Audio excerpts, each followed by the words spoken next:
আল্লাহ আমার রব, এই রবি আমার সব। দামে দামে তন মনে তারি অনুভব। তোমার দুনিয়াতে আমি যেদিকে তাকাই, অথই নিয়ামতে ডুবে আছি সবাই। পাক পাখালির গানে শুনি তসবি কলরব, তসবি কলরব। আল্লাহ আমার রব, এই রবি আমার। আসসালামু আলাইকুম, আলহামদুলিল্লাহ, আসসালাতু ওয়াসসালাম আলা রাসূলিল্লাহ। প্রিয় দর্শক, আপনারা যারা দেশে আছেন প্রবাসে, সবাইকে জানাই অনেক অনেক প্রীতি ও শুভেচ্ছা। শুরু হলো এনটিভি আয়োজিত এবং লাভ হলো নিবেদিত অনুষ্ঠান আপনার জিজ্ঞাসা। আপনাদের সাথে আছি আমি জয়নুল আবেদিন আজাদ, আর আপনাদের মনে জাগা প্রশ্নের জিজ্ঞাসার জবাব দিচ্ছেন বিশিষ্ট আলেম ডক্টর মোহাম্মদ সাইফুল্লাহ। আসসালামু আলাইকুম ওয়া রাহমাতুল্লাহি ওয়া বারাকাতুহু। প্রিয় দর্শক, চলুন তাহলে জিজ্ঞাসার জগতে। শুরুতেই একটি চিঠি, দীর্ঘ চিঠি, অনেক প্রশ্ন পাঠানো হয়েছে বর্ণমালা স্কুল ও কলেজ দনিয়া, ঢাকা থেকে। 4 নম্বর প্রশ্নে আপনি লিখেছেন, আল্লাহর কালাম যেখানে হয় চুপ থাকো, কোরআন তেলাওয়াত যেখানে হয় বা রেকর্ডিং যেখানে চলে সেখানে কি কোনো কথা বলা যাবে না? তেলাওয়াত চলতে থাকলে ওই রোমে কোনো কাজ করা যাবে না? বাধ্যতামূলকভাবে তেলাওয়াত শুনতেই হবে? ধন্যবাদ, খুবই গুরুত্বপূর্ণ প্রশ্ন করেছেন। কোরআনে করিম কোথাও তেলাওয়াত হলে কোরআনে করিমের আদব হচ্ছে যাদের সামনে তেলাওয়াত করা হবে তাদের জন্য দুটি দায়িত্ব বা দুটি কাজ রয়েছে। 1 নম্বর কাজ হচ্ছে তারা ইস্তেমা করবে, শ্রবণ করবে, মানে খেয়াল করে ইচ্ছাকৃতভাবে উপলব্ধি করে মানে শ্রবণ করবে। ওয়াইজা কুরিয়াল কুরআনু ফাস্তামিউ লাহু, এ কোরআনকে শুনবে। 2 হচ্ছে ও আনসিতু, এবং চুপ থাকবে। এটা যদি কোনো অনুষ্ঠানে অথবা কোথাও লোকদের উদ্দেশ্যে কোরআন কারীম তেলাওয়াত করা হয়, যাদেরকে লক্ষ্য করি, যাদের জন্য কোরআন কারীম তেলাওয়াত করা হচ্ছে, তাদের জন্য এই কাজ, এই নির্দেশনা। এই নির্দেশ অথবা নির্দেশনার মধ্যে আলেমদের ইখতিলাফ রয়েছে। বাকি জুমহুর আহলুত তাফসীর বলেছেন যে এটা আল্লাহর পক্ষ থেকে নির্দেশ এবং এটা আল্লাহর কালামের আদব, অর্থাৎ চুপ থাকতে হবে এবং শুনতে হবে। যাদের উদ্দেশ্যে কোরআন কারীম তেলাওয়াত করা হচ্ছে তারা চুপ থাকবে। কিন্তু যারা এর সাথে সংশ্লিষ্ট নয়, রুম দিয়ে হেঁটে চলে যাচ্ছে অথবা মসজিদের সামনে দিয়ে হেঁটে চলে যাচ্ছে, বাহির থেকে চলে যাচ্ছে, তাদের জন্য আল্লাহর কালাম এই অবস্থায়, যেহেতু তাদের উদ্দেশ্যে তেলাওয়াত করা হচ্ছে না, তাদের জন্য শ্রবণ এবং চুপ থাকা কোনোটাই তাদের জন্য বাধ্যতামূলক নয়। কিন্তু তারা একটা কাজ করতে পারবে না, সেটা হচ্ছে কোরআন তেলাওয়াতের এই জায়গায় কোনো ধরনের হইচই করতে পারবে না, গণ্ডগোল করতে পারবে না, শোরগোল করতে পারবে না। তাদের জন্য এটা হারাম, কারণ এই কাজটি কাফেররা করত। কোরআন যেখানে তেলাওয়াত হতো, যাতে করে ওই কোরআন তেলাওয়াতকারী এবং যারা কোরআন শ্রবণকারী রয়েছে তাদের ডিস্টার্ব করা যায়, তারা কোরআন শ্রবণ করতে না পারে, একটা বাধা সৃষ্টি করে। এই কাজ করা জায়েজ নেই। কাদের জন্য বলছি? সেকেন্ড পারসন, মানে যারা এই পথ দিয়ে কোনো দিকে চলে যাচ্ছে, আপনি কোরআন আওয়াজ শুনতে চাচ্ছেন, কিন্তু আপনার জন্য ওয়াজিব নয়, বাধ্যতামূলক নয় যে আপনি অবশ্যই বসে শুনতে হবে, কারণ আপনি আপনার কাজে যাচ্ছেন। যাদের জন্য তেলাওয়াত করা হয়েছে তারা শুনতে হবে।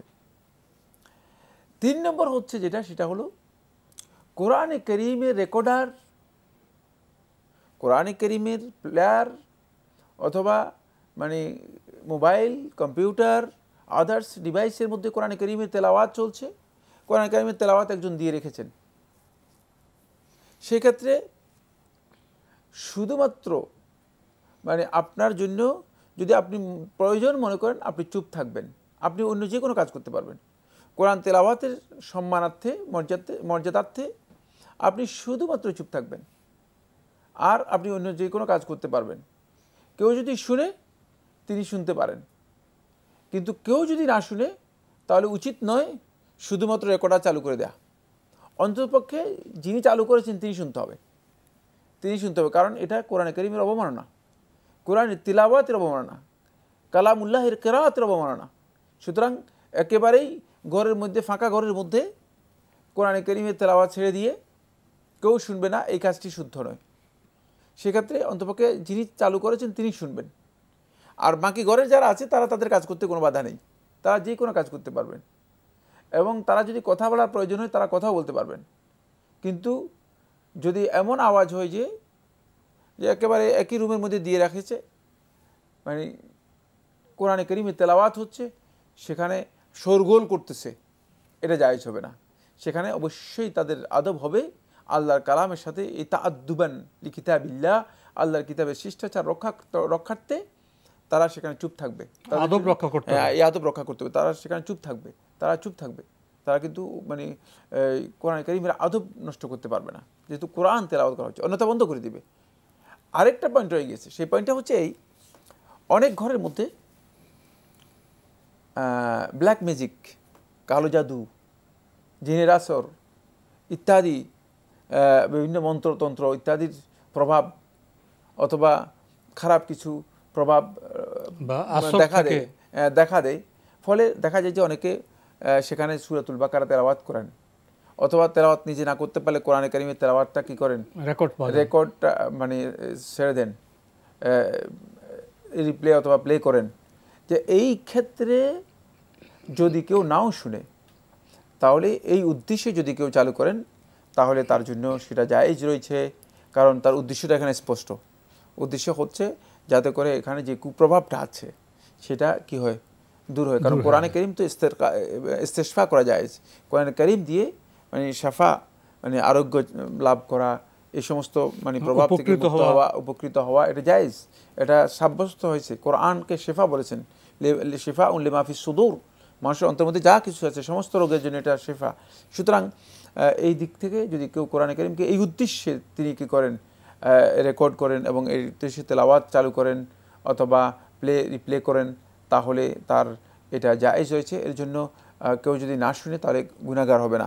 এক্ষেত্রে ঘরে অথবা রুমে যদি কোরআন তেলাওয়াত রেখে দেওয়া হয়, আর লোকেরা যদি অন্য কাজ করে, শুধুমাত্র এই উদ্দেশ্য যদি হয়, লোকেরা যদি অন্য কাজ করে, তাহলে তাদের জন্য অন্য কাজ করা জায়েজ রয়েছে।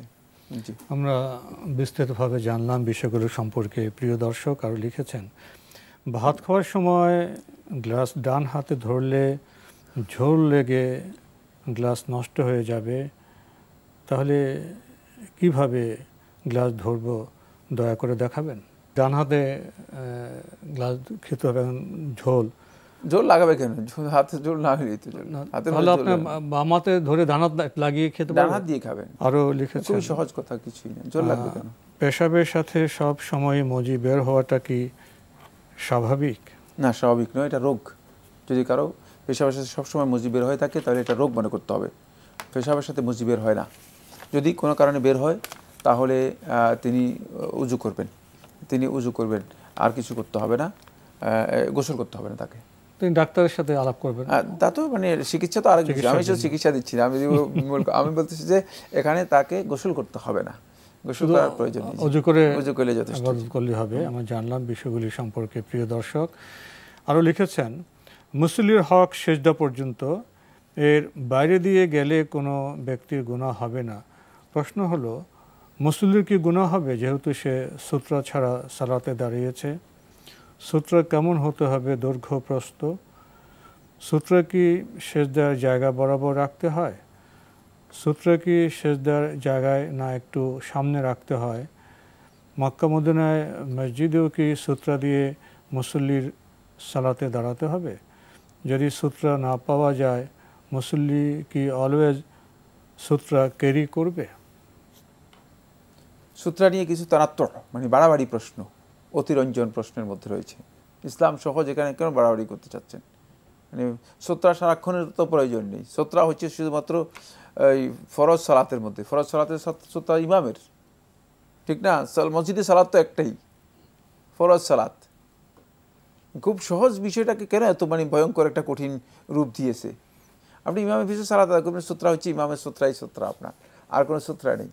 সেক্ষেত্রে আপনি যদি একাকী সালাত আদায় করেন, আপনি সবসময় নফল সালাত আদায় করবেন যে এমন জায়গাতে যাতে করে মানে শ্রোতা লাগে, পিলারের পিছনে আদায় করতে পারেন, একটু আউটে আদায় করতে পারেন, মানে যা কোনো প্রয়োজন নেই, কোনো প্রয়োজন নেই। সহজ বিষয়টাকে এত কঠিন যে সূত্রা নিয়ে নিয়ে সব জায়গায় ঘুরতে হবে, সূত্রা কেমন হবে, সূত্রা এমন কোনো বিষয় নেই। সাহাবায়ে কেরামদের কাছ থেকে এটা প্রমাণিত হয়নি যে সূত্রা নিয়ে নিয়ে তারা ঘুরেছেন। সূত্রা যেখানে রাসূলুল্লাহ সাল্লাল্লাহু আলাইহি ওয়াসাল্লাম সূত্রা বানায়, সেখানে রাসূল সাল্লাল্লাহু আলাইহি ওয়াসাল্লাম নিজের বাহন মানে ঘোড়া অথবা উটকে সামনে রেখে রাসূলুল্লাহ সাল্লাল্লাহু আলাইহি ওয়াসাল্লাম সালাত আদায় করেছেন, কোনো অসুবিধা নেই। সুতরাং সূত্রাটা হচ্ছে কেন, যাতে করে অন্য কিছুর মাধ্যমে সালাতের মধ্যে তাশবিশ না হয়, ডিস্টার্ব না হয়, এই জন্য সূত্রার বিষয় এসেছে। সূত্রার বিষয় এসেছে সালাতের মধ্যে তাশবিশ না হয়, এই জন্য সূত্রাকে বিধিবদ্ধ করা হয়েছে। মা বাইনা ইয়াদাই আল মুসাল্লি, মুসাল্লির সামনে সম্মুখে যতটুকু আছে, মানে সালাতের মধ্যে মুসাল্লির পর্যন্ত, হ্যাঁ এই সময় এই জায়গাটুকুতে, এর বাইরে কোনো অসুবিধা নেই। সুতরাং এখানে আর মানে খুবই সহজ বিষয়। সুতরাং উনি যে এটাকে যে কঠিন করেছে এবং যে তানাত্তর মানে করেছে, যেটা হচ্ছে এত বেশি অতিরঞ্জন করেছে যে বাড়াবাড়ি কাকে বলে। মুসল্লি যিনি মসজিদে যান, তিনি সালাতের বিধান জেনেই তো মসজিদে যাবেন। আমাদের হাতে একটি ইমেইল পাঠিয়েছেন মনিরুজ্জামান, উত্তরা, ঢাকা থেকে লিখেছেন, শুনেছি কোনো বড় সূরার অংশ দিয়ে সালাত হয় না, 2 রাকাতে সম্পূর্ণ সূরা শেষ করতে হয়। যে কোনো সালাতের, বিশেষ করে ফজরের 2 রাকাত সুন্নতে প্রথম রাকাতে আয়াতুল কুরসি বা সূরা বাকারা শেষ আয়াত পড়া যাবে কি? একটা আয়াত পড়লেই সালাত হয়ে যাবে, হবে না কেন?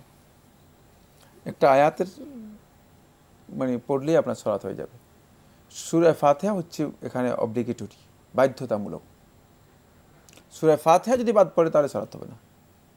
আর যদি সূরা ফাতিহা পড়েন, এরপরে যদি আপনি একটা আয়াতও না পড়েন, তাহলে আপনার সালাত হয়ে যাবে। বাকি সূরা ফাতিহার পরে অন্ততপক্ষে জুমহুর উলামায়ে কেরাম বলেছেন যে একটা আয়াত পড়তে হবে, একটা আয়াত পড়তে হবে, তাহলে আপনার সালাত হয়ে যাবে। এক্ষেত্রে সালাতের মধ্যে সূরা বাকারার আয়াতুল কুরসি এবং সূরা বাকারার শেষ আয়াত পড়া, এতেও সালাত হয়ে যাবে, কোনো অসুবিধা নেই। সুতরাং আপনি যা শুনেছেন এগুলো ভুল শুনেছেন। বিশুদ্ধ কথা হচ্ছে সালাতের মধ্যে সূরা ফাতিহার পরে একটি আয়াত পড়লেই যথেষ্ট। আর যদি কোনো কারণে আপনি সেই আয়াতও পড়তে না পারেন, সূরা ফাতিহা যদি আপনি পড়েন, তাহলে আপনার সালাত হয়ে যাবে, এটাই বিশুদ্ধ বক্তব্য। লিখেছেন, আমার স্ত্রী প্রায় সব ফরজ সালাতের প্রথম রাকাতে আয়াতুল কুরসি পড়েন, এভাবে পড়া কি ঠিক? কিন্তু প্রায় সে প্রথম রাকাত এবং দ্বিতীয় রাকাতের সূরা সিরিয়াল অনুযায়ী পড়ে না, এতে কি সালাত মাকরুহ হয়? আয়াতুল কুরসি পড়তে কোনো ধরনের নিষেধ নেই, যদি কিন্তু মানে নিয়মিত করে ফেললে তার সালাতের মনোযোগটা ঠিক হবে না, সালাতের মধ্যে যেই সৌন্দর্য, সেই সৌন্দর্য আসবে না। এই জন্য এটাকে বিভিন্নভাবে পড়া উচিত, একটু বৈচিত্র্য থাকা উচিত। আয়াতুল কুরসি একদিন পড়লেন, একদিন অন্য সূরা পড়লেন, এভাবে করা উচিত। শুধু আয়াতুল কুরসি পড়লে তাহলে এটা গদবাধা হয়ে যাবে, গদবাধা নিয়মের মানে তিনি আয়াতুল কুরসি পড়ে যাবেন, তিনি আর সালাতের প্রতি তার মনোযোগ থাকবে না। সালাতের মধ্যে আন্তরিকতা এবং মনোসংযোগ যে আছে, হুদুরুল কলব, অন্তরে যে উপস্থিতির বিষয়টি আছে, সেই বিষয়টা মানে তিনি উপলব্ধি করতে পারবেন না। কিন্তু তার জন্য জায়েজ, না জায়েজ কিছুই না, তিনি পড়তে পারবেন। এরপরে প্রথম রাকাত দ্বিতীয় রাকাতে সূরা সিরিয়াল অনুযায়ী পড়ে না, এটা কি নামাজ মাকরুহ হয়? এতে নামাজ মাকরুহ হবে না। সিরিয়াল অনুযায়ী পড়াটা উত্তম, ভালো। কোরআন কারিমের সিরিয়াল যদি মেনটেন করে কেউ পড়ে, তিনি এটা ভালো, কোনো সন্দেহ নেই। বাকি যদি কোনো কারণে সিরিয়াল ব্রেক হয়, তাহলে তার সালাত মাকরুহ হবে না, এটাই বিশুদ্ধ বক্তব্য। আমরা জানলাম বিষয়টি সম্পর্কে। প্রিয় দর্শক, আমাদের হাতে একগুচ্ছ প্রশ্ন, নাম প্রকাশে অনিচ্ছুক, লিখেছেন, কোনো গার্মেন্টসে পায়জামা বা প্যান্ট বানানোর অর্ডার আসলে তারা তা বানাতে পারবে কি, যেহেতু পায়জামা বা প্যান্ট টাকনুর নিচে পরার জন্য বানানো হয়? ধন্যবাদ, খুবই গুরুত্বপূর্ণ প্রশ্ন করেছেন। হ্যাঁ, আপনি তো আসলে টাকনু আর মানে টাকনুর নিচেও বা উপরে কিছু আপনার পরার সাথে আপনার কোনো সম্পর্ক নেই। আপনাকে বলা হয়েছে পায়জামা বানানোর জন্য, আপনাকে বলা হয়েছে প্যান্ট বানানোর জন্য। সেক্ষেত্রে পায়জামা এবং প্যান্ট বানানো কোনো গার্মেন্টসের জন্য জায়েজ। আপনার কাজটা যদি বিহাদ্দে জাতিহি, মানে সরাসরি বা সেই কাজটি ওই যে কাজটি করতেছেন এই কাজটা যদি ইসলাম অ্যালাউ করে থাকে আপনার সেই কাজ করাও যায়, সে জিনিস তৈরি করাও যায়, সে ব্যবসা করা যায়। কাজ হারাম কখন হবে? পায়জামা আর প্যান্ট কখন হারাম হবে? পায়জামা তো নিজে নিজে হারাম হয়ে যায়নি, তাহলে তো পায়জামা বলতাম যে পায়জামা সেলাই করাই হারাম। পায়জামা সেলাই করা হারাম তো দুনিয়ার কোনো আলেম ফতোয়া দেয় নেই। প্যান্ট সেলাই করেই হারাম হয়ে যাবে যদি আমরা এইভাবে ফতোয়া দিই। আপনি যেভাবে ফতোয়া দিয়েছেন, যে ফতোয়াতে আপনি গিয়েছেন, এটা এই ধরনের ফতোয়া নয়। এটা হারাম, পায়জামা প্যান্ট কিয়ামত পর্যন্ত হারাম হবে না। হারাম হবে যেটা, সেটা হচ্ছে টাকনুর নিচে পড়াটা হারাম হবে। ওই ব্যক্তি যিনি পড়বেন, হ্যাঁ, ওই ব্যক্তির আমলটা হারাম হবে। টাকনুর নিচে পড়েছে এই জন্য ওর কাজটা হারাম হবে। কারণ টাকনুর নিচে পড়াটা কি? আল্লাহ নবী সাল্লাল্লাহু আলাইহি ওয়াসাল্লাম এটা আলামাতুল কিবির, অহংকারের আলামত হিসেবে উল্লেখ করেছেন। এটা অহংকারের সিম্বল হিসেবে রাসূলুল্লাহ সাল্লাল্লাহু আলাইহি ওয়াসাল্লাম আখ্যায়িত করেছেন। এই কারণে এটাকে রাসূলুল্লাহ সাল্লাল্লাহু আলাইহি ওয়াসাল্লাম হারাম করে দিয়েছেন। পায়জামা সেলাই করা অথবা প্যান্ট তৈরি করা, তিনি কিভাবে জানবেন যে ও টাকনু নিচে পড়বে কি পড়বে না? তা হাইট না, এটা এর সাথে কোনো সম্পর্ক নেই। এটা খুবই সহজ বিষয়। তিনি প্যান্ট পায়জামা সবই বানাতে পারবেন। আরেকটি প্রশ্ন করেছেন, একটা মিষ্টির দোকানে লেখা আছে বাল্য বিবাহের জন্য মিষ্টি কিনবেন না, এখন তাদের থেকে কেনাকাটা করা যাবে কি? বাল্য বিবাহের জন্য মিষ্টি কিনবেন না, তাদের থেকে কেনাকাটা করা যায়। মিষ্টি তো আপনার জন্য হালাল, হালাল জিনিস কিনতে পারবেন, কিন্তু তাদের কোনো দৃষ্টিভঙ্গি আপনার সাথে একমত নাও হতে পারে, তাদের কোনো দৃষ্টিভঙ্গি ভুল হতে পারে। এই কারণে মানে তাদের কাছ থেকে কোনো কিছু কিনা হারাম হয়ে যাবে, এটা জায়েজ নয়, একথা সঠিক নয়। কারণ কাফির ব্যক্তির কাছ থেকে তো আপনি কিনতে পারবেন। তো যে ব্যক্তি এই আকীদা পোষণ করে অথবা যে ব্যক্তি এই ধ্যান ধারণা পোষণ করে যে বাল্য বিবাহ উচিত নয়, মানে সে তো এখানে ফতোয়া দেয় নাই যে বাল্য বিবাহ হারাম, এটা বলে নাই, কিন্তু সে যেটা বলেছে সেটা হচ্ছে বাল্য বিবাহের জন্য মানে মিষ্টি কিনবেন না। মানে তার একটা চেতনা অথবা একটা দর্শন সে কী করেছে এখানে ফুটে তুলেছে, সেটা হচ্ছে বাল্য বিবাহটাকে সে অ্যালাউ করে না, অথবা বাল্য বিবাহ তার কাছে সঙ্গত নয়, এটা মনে বোঝানোর জন্য চেয়েছেন। বা হতে পারে যেটা মানে আইনের কারণেও প্রচলনের কারণেও হতে পারে যে এই কথা বলেছেন, কিন্তু তার আকীদা তো কুফরি নয়। সে কথা বলে নাই যে বাল্য বিবাহ মানে হারাম, বাল্য বিবাহ করলে সে মানে ইসলাম থেকে খারিজ হয়ে যাবে, এই ধরনের কথা তো বলে নেই। সুতরাং এই ক্ষেত্রে তার এই চেতনার কারণে সেটা তার বস্তু হারাম হয়ে যাবে না, তার হালাল বস্তু হারাম হয়ে যাবে না, মানে এই এই এই চেতনার কারণে। যদি এই চেতনা ওই ব্যক্তির সঠিক নাও হয় তাহলেও মানে এই বস্তু কী হবে না, হারাম হবে না।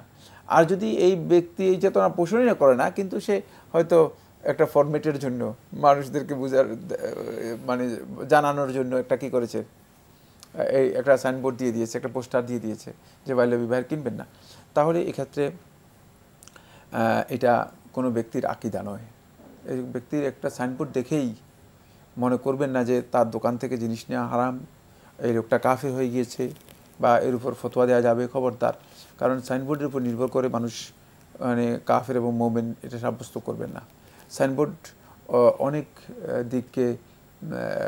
অনেক দিক নির্দেশনা থাকে।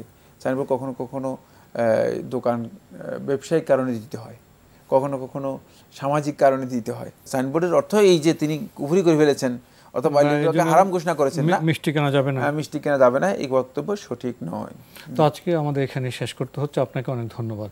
আপনাকে অনেক ধন্যবাদ। প্রিয় দর্শক, আমরা দেখছিলাম অ্যান্টিবায়োটিক এবং লাভ হেলো নিবেদিত অনুষ্ঠান। আপনার জিজ্ঞাসা, আমাদের অনুষ্ঠান আপনারা অ্যান্টিবি অনলাইনেও দেখতে পারবেন, ভিজিট করুন www.antibbt.com।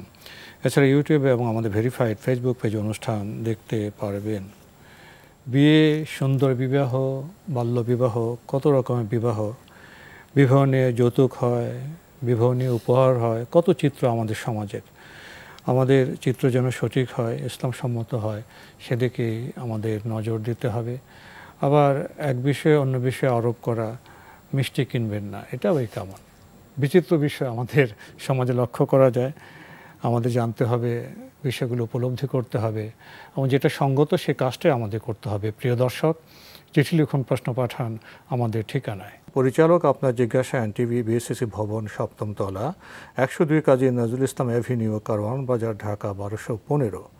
ইমেল অ্যাড্রেস আপনার জিজ্ঞাসা@ntvbd.com। মহান আল্লাহ আমাদের সবাইকে নিরাপদে রাখুন, রাখুন শান্তিতে।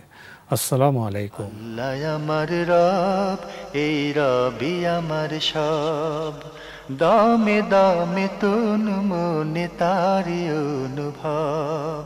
আল্লাহ আমার রব, এই রবি আমার